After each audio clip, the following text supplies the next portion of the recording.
అంతర్జాతీయ రాజకీయాల్లో కీలక పరిణామం చోటు చేసుకుంది.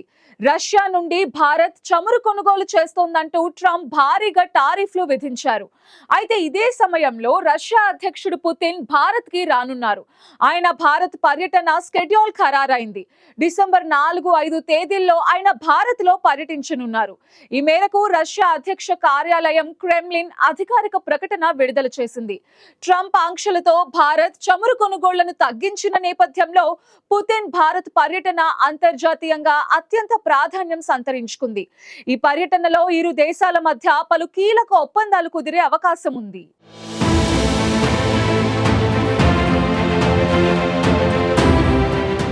రష్యా అధ్యక్షుడు వ్లాదిమిర్ పుతిన్ భారత పర్యటన అంతర్జాతీయ వర్గాల్లో చర్చనీయాంశంగా మారింది. డిసెంబర్ 4-5 తేదీల్లో పుతిన్ భారత్ పర్యటనకు రావడం ద్వైపాక్షిక సంబంధాల్లో కీలక మలుపు తీసుకురానుంది. రష్యా చమురు దిగుమతులపై భారత్ను లక్ష్యంగా చేసుకున్న అమెరికా అదనపు సుంకాలు అమలు చేస్తోన్న తరుణంలో పుతిన్ ఢిల్లీలో అడుగుపెట్టడం కొత్త జియో పొలిటికల్ సమీకరణాలకు సంకేతంగా కనిపిస్తోంది. ఈ పర్యటన సాదాసీదా భేటీ కాదని, ప్రపంచ రాజకీయాల్లో మారుతున్న శక్తి సమీకరణాల మధ్య రష్యా భారత్ సంబంధాలను ఇది కీలక పరీక్షగా విశ్లేషకులు భావిస్తున్నారు. ప్రధాని మోదీ ఆహ్వానం మేరకు పుతిన్ 2 రోజుల పాటు దేశంలో పర్యటించనున్నారు. ఈ సందర్భంగా మోదీ పుతిన్ మధ్య జరగనున్న ద్వైపాక్షిక భేటీ అంతర్జాతీయ స్థాయిలో ప్రత్యేక దృష్టిని ఆకర్షిస్తోంది. ఈ సమావేశంలో రక్షణ, ఇంధన, వాణిజ్యం, ఉద్యోగ అవకాశాలు, సాంకేతిక సహకారం వంటి రంగాల్లో పలు ఒప్పందాలు పూర్తయ్యే అవకాశాలు బలంగా కనిపిస్తున్నాయి. అంతేకాదు పుతిన్ గౌరవార్థం రాష్ట్రపతి ద్రౌపది ముర్ము ఏర్పాటు చేసే విందు ఈ పర్యటన ప్రాముఖ్యతను మరింత పెంచుతోంది. సాధారణ ఆతిథ్యానికి మించి భారత్ రష్యాతో ఉన్న చారిత్రక బంధాన్ని మరోసారి గుర్తు చేస్తుంది.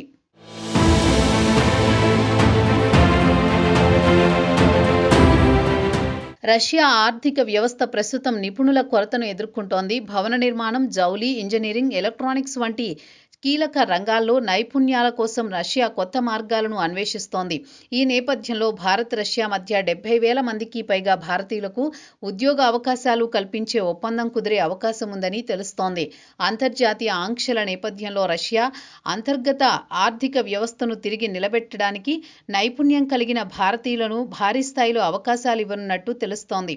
ఈ ఒప్పందం జరిగితే ఇది భారతదేశ విదేశీ ఉపాధి రంగంలో గత కొన్ని దశాబ్దాల్లో అత్యంత పెద్ద అవకాశంగా నిలుస్తుందని నిపుణుల అంచనా వేస్తున్నారు. పుతిన్ 2021 తర్వాత తొలిసారిగా భారత పర్యటనకు వస్తున్నారు. రష్యా ఉక్రెయిన్ యుద్ధం ప్రారంభమైన తర్వాత పుతిన్ భారత్కు రాకపోయినా గత ఏడాదిలోనే మోదీ పుతిన్ 2 సార్లు భేటీ అయ్యారు. 2024 జూలైలో జరిగిన శిఖరాగ్ర సమావేశంలో మోదీ రష్యా పర్యటనకు వెళ్లి ఆ దేశ అత్యున్నత పౌర పురస్కారం Order of Saint Andrew the అపోస్టల్ను స్వీకరించారు. ఇది పుతిన్ మోదీపై చూపించే విశ్వాసం, భారత్పై రష్యా పెట్టే వ్యూహాత్మక విలువకు సూచికగా విశ్లేషకులు భావిస్తున్నారు. అదే ఏడాది అక్టోబర్లో కజాన్లో జరిగిన బ్రిక్స్ సదస్సులో కూడా వీరిద్దరూ పలు కీలక అంశాలపై లోతైన చర్చలు జరిపారు.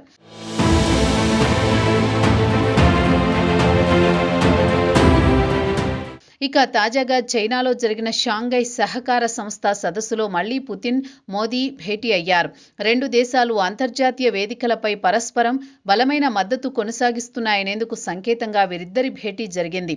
రష్యా ఉక్రెయిన్ యుద్ధం కొనసాగుతున్నా, అమెరికా ప్రభావం పెరుగుతున్నా, చైనా ఆర్థిక వ్యవస్థ ప్రపంచాన్ని ప్రభావితం చేస్తున్న తరుణంలో భారత్ అనుసరించే వ్యూహాత్మక స్వతంత్రతకు ఈ భేటీలు కీలక బలంగా నిలుస్తున్నాయి. అమెరికా భారత్పై చమురు దిగుమతుల కారణంగా అదనపు పన్నులు విధిస్తున్న నేపథ్యంలో ఇండో పసిఫిక్ ప్రాంతంలో చైనా పెరుగుతున్న ఆధిపత్యం, యూరప్ రష్యా మధ్య ఉద్రిక్తత ఇలా అన్నీ ఈ పర్యటనను మరింత ప్రాధాన్యతను తీసుకొస్తున్నాయి. పుతిన్ భారత్కు రావడం కేవలం ఒక పర్యటన మాత్రమే కాదు, రష్యా భారత్ మధ్య సంబంధాలను మరింత బలోపేతం చేస్తుందని విశ్లేషకులు చెబుతున్నారు. మరోవైపు భారత్ కూడా వ్యూహాత్మకంగా తూర్పు మరియు పాశ్చాత్య బ్లాక్ల మధ్య సమతుల్యతను కొనసాగిస్తూ ప్రపంచ వేదికపై తన ప్రత్యేక స్థానాన్ని బలపరుస్తోంది. మొత్తంగా డిసెంబర్ 4-5 పుతిన్ భారత పర్యటన ప్రపంచ రాజకీయాలపై ప్రభావం చూపే సమావేశాల్లో ఒకటిగా నిలవచ్చని విశ్లేషకులు చెబుతున్నారు. రక్షణ ఒప్పందాల నుంచి ఇంధన భద్రత వరకు, భారతీయ కార్మికులకు అవకాశాల నుంచి జియో పొలిటికల్ సమీకరణాల వరకు ఈ పర్యటనలో వచ్చే నిర్ణయాలు భారత్ రష్యా సంబంధాలకు కొత్త దిశను చూపే అవకాశం ఉంది.